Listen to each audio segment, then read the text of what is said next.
Réponse à une question reçue souvent de la part d'auditeurs. Il y a énormément de choix de matériel sur le marché. Toi, tu chasses avec quoi? Bien, ça, c'est pas mal le exploded view, si on veut. Donc, la répartition de ce qu'il y a généralement sur moi lorsque je suis à la chasse, à l'orignal et principalement au chevreuil, je dirais. C'est pas mal un setup chevreuil.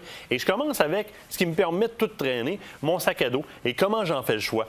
Première des choses, lorsque je cherche un sac à dos, avant même de regarder les poches qu'il y a dedans, je regarde de quel tissu il est conçu. Alors, je vais être silencieux dans le bois et malheureusement, trop souvent, les technologies de tissu imperméable vont être bruyants dans le bois. Ici, Action me fournit un sac à dos qui non seulement me donne l'espace nécessaire à tout ranger, des poches sur les côtés pour mes bouteilles d'eau, et qui est imperméable, qui me permet une bonne aération dans le dos. Et en plus, vous voyez sur le dessus ici, là, un beau petit trou pour passer une paille. Donc, je peux mettre un hydropack dedans. C'est déjà prévu à cet effet-là.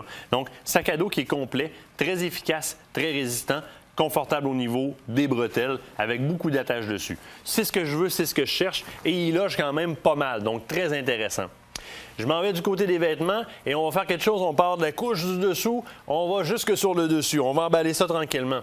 Les sous-vêtements, je considère ça comme d'une très grande importance parce que ça peut faire la différence entre une journée de chasse très inconfortable et une journée de chasse joyeuse.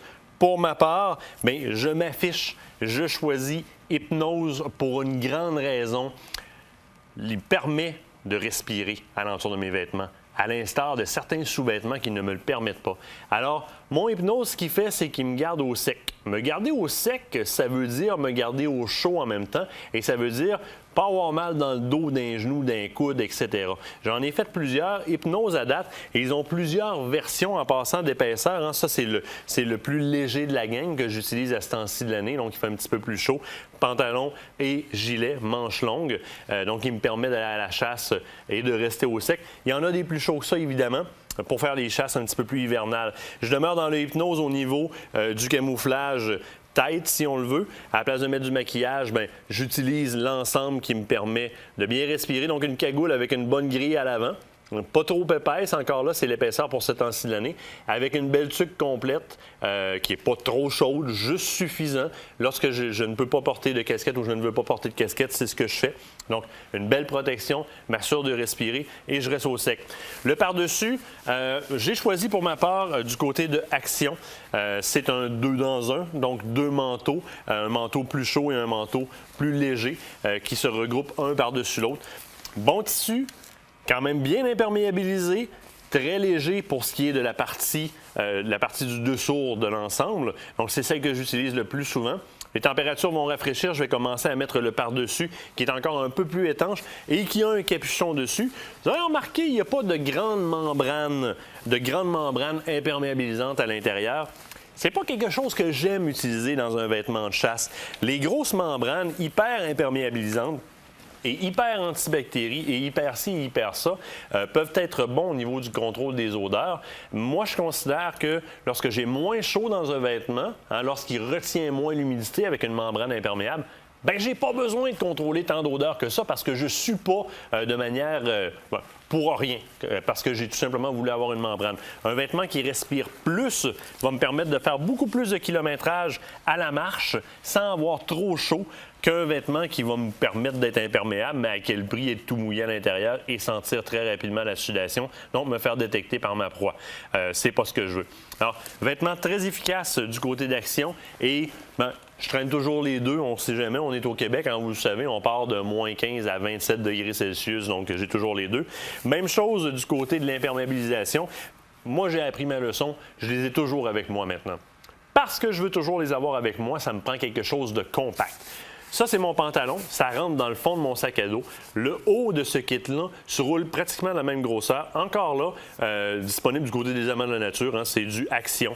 C'est imperméable, point final. C'est pas quelque chose qui est rembourré, qui est renforcé. C'est vraiment une couche plastique pour mettre par-dessus mon survêtement de chasse qui va me garder au sec. Simple élastique à la taille, très confortable. C'est pas le plus fashion sur le marché, mais savez-vous quoi? C'est le mien. Je l'aime. Il est efficace. Il prend pas de place. Parce que vous le savez, quand on a à marcher loin, la pesanteur, c'est quelque chose qu'on va prendre en compte, puis énormément. Des fois, même la deuxième bouteille d'eau commence à être trop dans le sac à dos.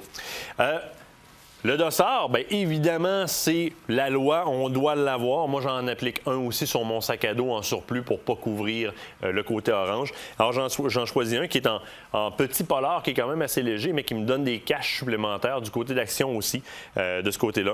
Donc, des bonnes poches, belle couverture, des bonnes attaches, puis quand même 3 bons snaps. Donc, c'est pas juste une petite attache qui fait que ça vire toujours d'un bord puis de l'autre, puis je deviens inconfortable. Ça a l'air niaiseux de parler de dossard, mais il y a moyen d'être très inconfortable avec un dossard qui est mal choisi. Je m'en vais au niveau des accessoires. Mon ami principal pour la chasse, à part mon arme, c'est mon couteau. Mon couteau, oui, pour procéder à l'éviscération de la bête, mais aussi en toutes circonstances, si j'ai besoin de couper quelque chose, que ce soit pour manger, que ce soit pour me sortir d'un mauvais pli parce que j'ai la jambe prise ou quoi que ce soit, je dois avoir mon couteau à portée de main. Il y a moyen d'économiser en achetant des couteaux qui ne coupent pas énormément, mais souvent, c'est des plans pour se couper parce qu'on force trop avec une lame qui ne coupe pas assez. De mon côté, c'est Éric Séguin, Coutellerie Séguin, qui me fait mes couteaux. Il me les aiguise au besoin. Alors, pour la pêche, pour la chasse et mon couteau de chef à la maison, c'est lui qui me les fait. Lame très efficace, puis honnêtement, à date, je n'ai pas trouvé vraiment le moyen de passer au travers de son aiguisage premier. Vous voyez l'ensemble des autres choses sur la table. Évidemment, la carabine, de mon côté, j'ai fait un choix qui était monumental, un changement monumental pour moi cette année. Je suis allé avec Fierce. La première raison pour laquelle je suis allé avec Fierce, lorsque le propriétaire Hugues m'a mis ça dans les mains, la pesanteur, c'est très, très, très léger. Je vous répète, moi, je marche beaucoup à la chasse. J'ai besoin d'équipements légers. Précis, léger, belle construction, durable. L'ensemble, vous le voyez, évidemment, on ne rembarquera pas dans les équipements de communication et de satellite. Je les ai avec moi, je les traîne toujours, vous le savez déjà, mon ruban orange. Des petites choses à quoi je pense toujours apporter, comme mes jumelles, mon télémètre. Également, mon thermocelle duquel je ne me sépare jamais maintenant, même s'il n'y a plus de maringouins à ce temps-ci de l'année, d'avoir 60 000 mouches alentour de moi parce qu'il y a un animal dans le coin, ça m'énerve, je ne me concentre pas et j'entends rien. Donc, je pars le thermocelle et c'est réglé. Donc, c'est ce qui fait pas mal le tour de ce que je traîne de manière normale à la chasse. Et évidemment, j'ai mon animal skideur maintenant qui me suit, qui va toujours me suivre. Et pas forçant, on sort l'animal rapidement du bois. Et puis, en dernier lieu, mon réalisateur, Nicolas Tivierge, qui me suit partout, le dernier accessoire, mais accessoire de choix que je traîne avec moi, je te salue Nicolas, c'est la fin de l'émission, on doit se quitter. Et justement, la semaine prochaine, on vous présente une belle réalisation qu'on a faite ensemble dans l'équipe et dans la famille, notre chasse à l'orignal. Ça là, manquez pas ça.